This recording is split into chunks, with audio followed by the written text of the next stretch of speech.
I was hesitant. Who wouldn't be? But I found myself going with him after a moment of contemplation. I know that sounds nuts, but I didn't feel as if I were talking to a stranger. I had watched this guy on TV for a long time, and he just seemed like a family friend to me. He took me inside and hung the lantern up over the bar, smiling hugely as he brought his hands together. "Welcome, my dear, welcome to my general store. I'm so glad to see that you've come to Bright Farms at long last." I blinked. It was like he was doing nothing more than opening the show for another episode. Was he crazy or just a little simple? I didn't know, but when he brought a rough brown sack out from under the counter, I took a step back. He laughed, not seeming to understand. "Don't worry, my dear.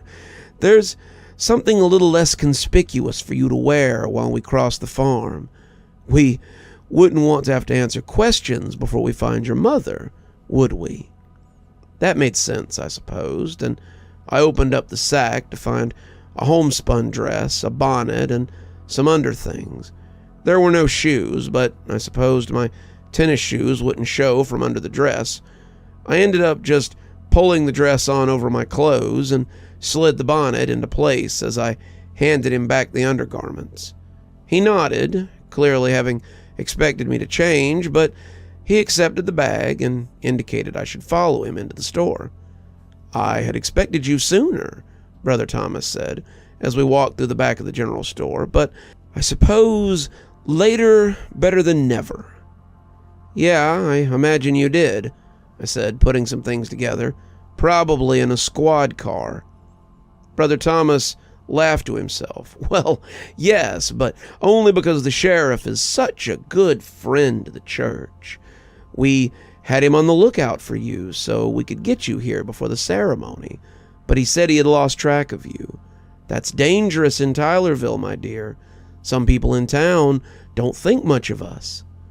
"I can imagine," I said, not really wanting to tell him about the people in the sewers. They were fighting for their lives, it seemed, and I had no illusion about the idea that Brother Thomas could end that struggle. We had been walking as he talked, and we came to a halt outside a huge cowshed I knew as the Wonderbarn.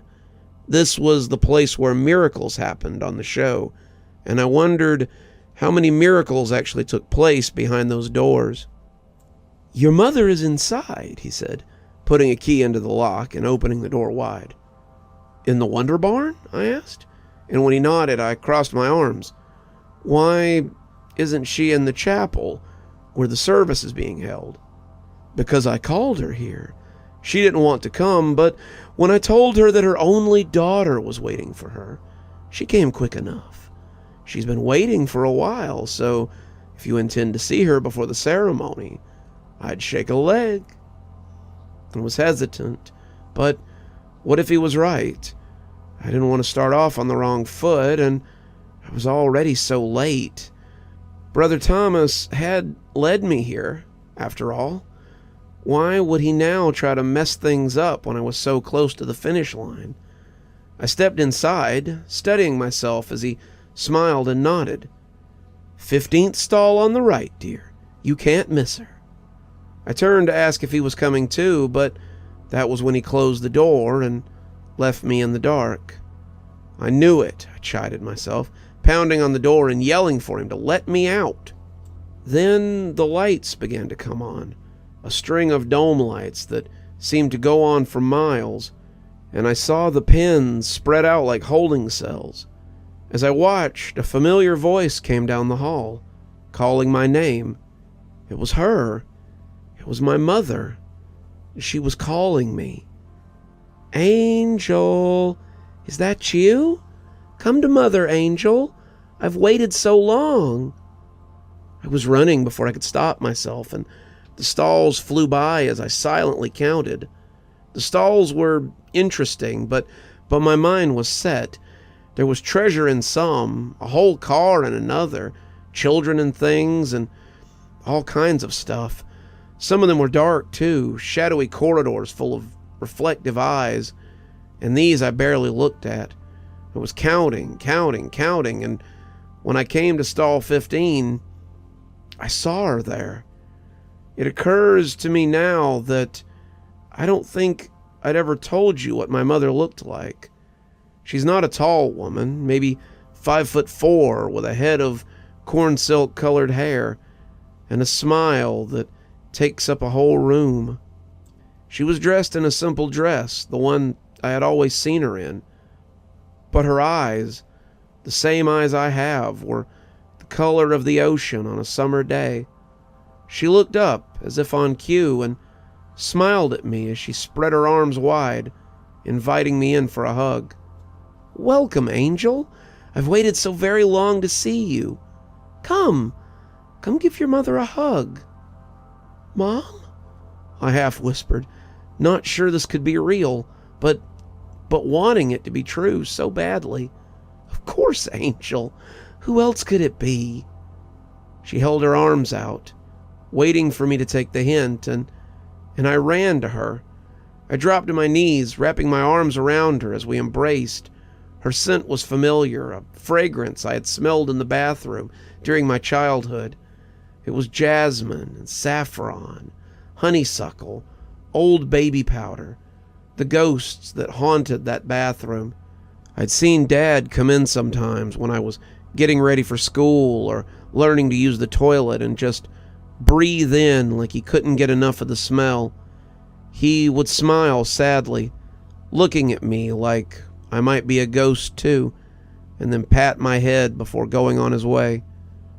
Her arms were warm as they wrapped around me, and I felt my eyes beginning to tear up. "I've waited to meet you for so long. I'm so proud of you, Angel. I'm so proud of the woman that you've grown up to be. I love you, dear." I felt the tears coming harder, but as I basked in the smell, this little voice kept clawing at the back of my brain. She didn't even know I existed until I was 6. She doesn't know anything about you, so how could she be proud? She hadn't even seen me till a day ago in years. How could she know me? She knew nothing about me. She knows nothing about me. Then my eyes popped open and I took a closer look at the smiling woman I was hugging. She looked like I had known she would, blonde and smiling and slight, but that was how I had expected her to look. She looked exactly like she had on the show, like exactly the way she had looked on the show. She looked as if she hadn't changed at all since I was 6. And that was the problem. "Just like you wanted," said a voice from behind me, and I heard Brother Thomas approaching. "She's exactly what you wanted. She can always be exactly what you wanted if you stay with us. Aren't you tired of looking for purpose, Angel? Aren't you tired of wondering what could be? Well, wonder no more. Come join the Bright, and all your worries will be as nothing. But I took my arms off her and stood up suddenly. I know how that sounds. I know it sounds easy, but you have no idea how hard it was to take my arms off the woman who looked like my mother. She was saying the things I had always longed to hear, giving me the affirmation that I had craved, but it wasn't real. The smells were things that she would not have been able to keep in this world. The words were ideas that she had never expressed any of the times that I had seen her, and it was all a little too good to be true. I could almost feel my fingers creaking as I released her. My hands coming undone was a misery. But as I stood up, I wiped my tears away and looked at Thomas with real anger. "That isn't my mother." "What?" Thomas said, his smile brittle as he took a step back. "Of course it is. That's Don't lie to me, you son of a bitch. I know that's not my mom. She's the mom I wanted, but she isn't my real mom. She's probably up at that chapel, and I think you've delayed me long enough." I made to step past him, but he put a hand out to stop me.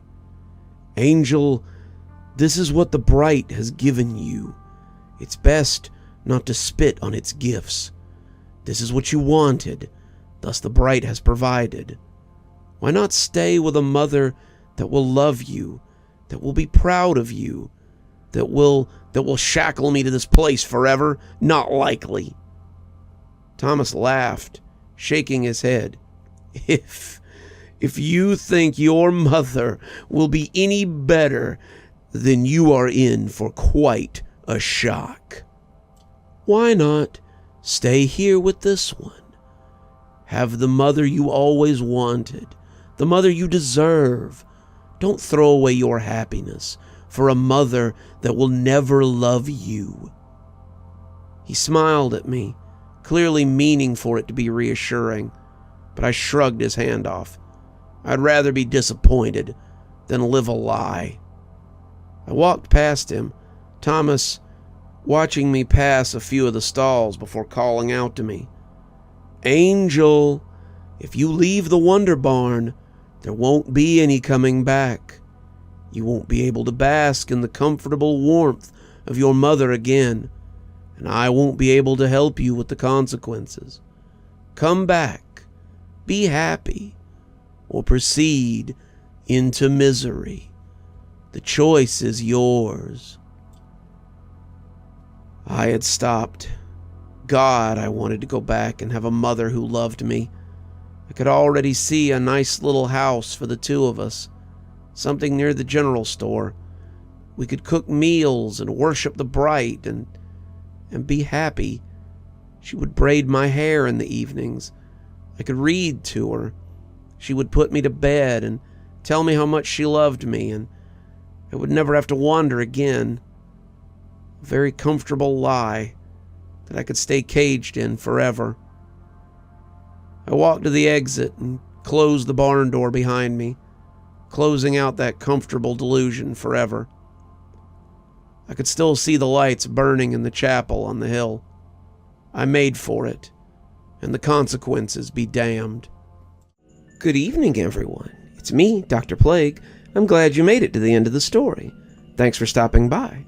If you think you might like a little more spooky in your life, well, there should be some links popping up at the end of this to other great stories, maybe even some great playlists that you can discover.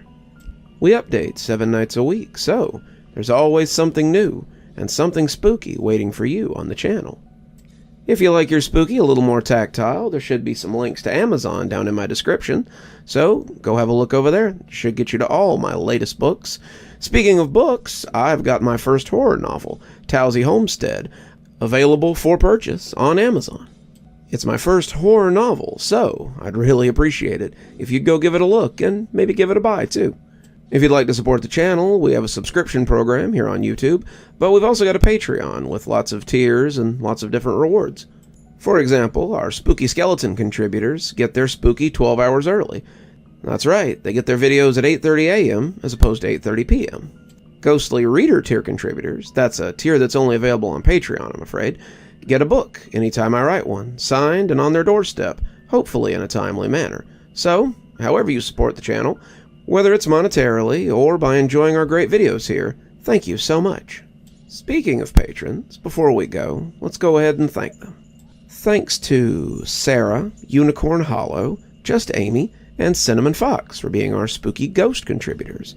Thanks to Shannon McGhee, Janet, Lee Kendall, Ronda J, Sue Casper, Valinar, CleoHarperReturns, Sara, and Queen Sheebah for being our spooky skeleton contributors.